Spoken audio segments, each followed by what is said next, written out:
depuis un certain nombre d'années, nous vivons déjà difficilement dans ce pays.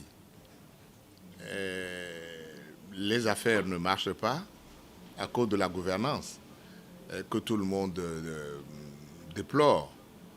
Parce qu'on souhaite vivre mieux. Et on peut vivre mieux au Togo. Parce que nous ne sommes pas nombreux. Et le peu de ressources que nous avons, si ceux qui nous dirigent aujourd'hui ont le souci du mieux-être de chacun, on peut mettre tout le monde au travail. Et le fruit de ce travail-là, on peut faire en sorte que ça puisse être redistribué à chacun.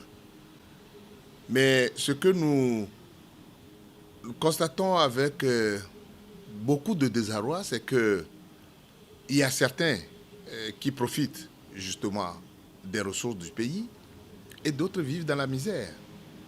Nous pensons qu'en dehors de la politique, on peut au moins faire l'effort pour que ce pays se mette au travail, que tout le monde soit poussé à un mieux-être. Alors, nous étions dans cette situation compliquée au Togo, et puis le corona est venu s'y mêler. Alors là, avec l'arrivée de cette pandémie-là, tout est finalement... On est foudroyé, on est aujourd'hui totalement par terre. Mais ce que nous souhaitons, c'est qu'au moins, il faut qu'il arrive un jour que nous puissions souffler, que cette maladie prenne fin. Et après, nous allons repenser, justement, aux conséquences de la maladie. Et les grands pays qui ont compris ont commencé déjà à envisager des plans d'avenir pour aider l'économie à se relever.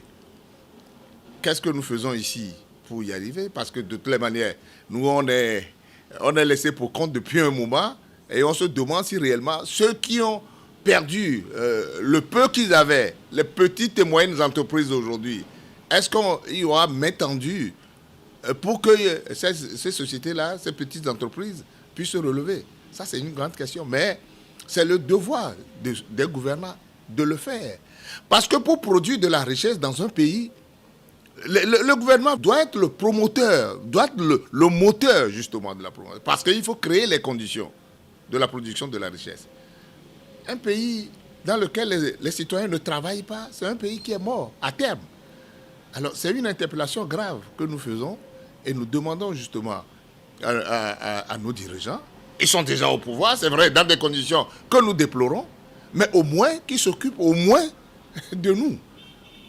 Lorsqu'ils ont pris le pouvoir, dans les conditions que nous n'approuvons pas, le minimum qu'ils peuvent faire au moins, c'est de s'occuper des citoyens, de régler les problèmes au quotidien. Parce que si les problèmes sont là et personne n'y touche, avec le temps, ça deviendra une montagne et ça devient ingérable. Donc, en un mot, je dirais que la situation au Togo n'est pas enviable. Et tous les indices le montrent.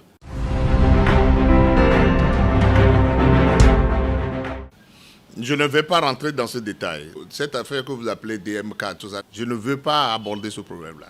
Parce qu'il y a eu des choses anormales qui se sont passées dans ce pays.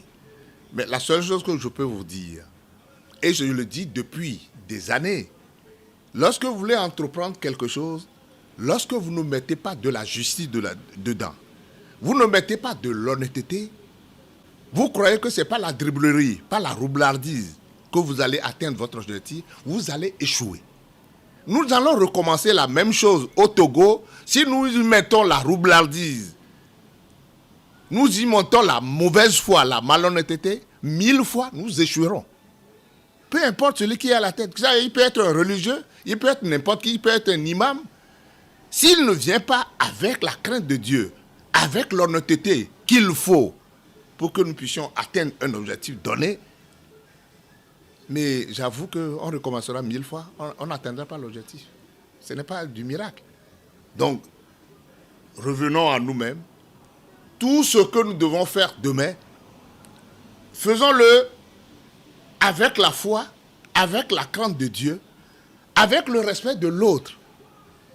Parce que c'est dans le respect, dans l'humilité que nous allons réussir notre entreprise, qui est une entreprise grandiose.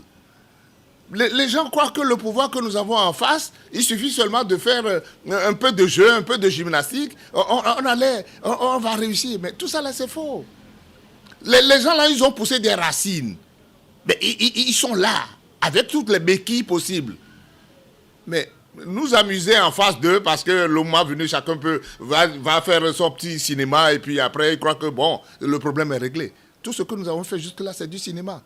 Remettons-nous véritablement en cause, reposons les problèmes, créons les conditions d'une démocratie au Togo.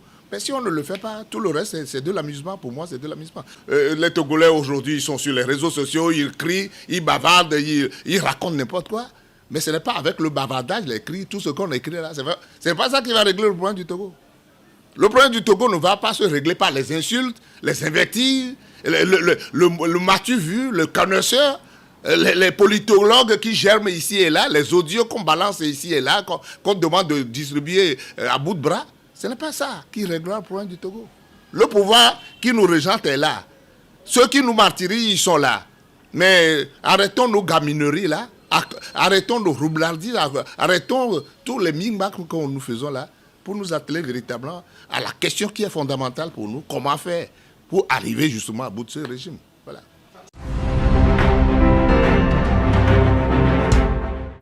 De rien. Les bêtises. D'un côté comme de l'autre. Bêtises du côté du pouvoir, qui organise les choses à sa manière, et bêtises du côté de l'opposition. C'est tout. L'état des lieux que nous avons fait au cours de notre conseil là, c'est un état de lieux sans complaisance. Nous-mêmes, nous nous retrouvons parmi le lot des gens qui doivent se remettre en cause. Alors si chacun se remet en cause, on y arrivera. Si le pouvoir aussi considère qu'ils sont en train de gouverner des gens, ils se sont engagés pour le bonheur des gens, ils doivent se remettre en cause. Ce pays a besoin d'une refondation. Nous devons nous remettre tous en cause. Et ceux qui nous gouvernent, et ceux qui assurent au pouvoir. Si on ne le fait pas, nous allons continuer à tourner en rond. L'appel que je lance à tout le peuple togolais, à tous nos concitoyens, c'est que nous sommes en difficulté aujourd'hui, mais nous avons la capacité de nous relever. Ce qui nous arrive, ce n'est pas la fin du monde, ce n'est pas un désastre. Nous pouvons et nous devons nous relever. Et en ce moment où la maladie, la pandémie est venue tout bouleverser, nous avons l'espérance que demain sera mieux. Et il faut y mettre de la foi. Parce qu'avec Dieu, ce qui est impossible devient possible. Ayons la foi, remettons-nous en cause, faisons les choses honnêtement, avec la droiture, et Dieu nous bénira. Je profite pour dire bonne et heureuse année 2021 à tout le monde, et en espérant que 2021 sera meilleur. Et nous l'espérons. Dieu y fera en sorte que 2021 soit meilleur que 2020, qui est venu avec son lot de désordre mondial.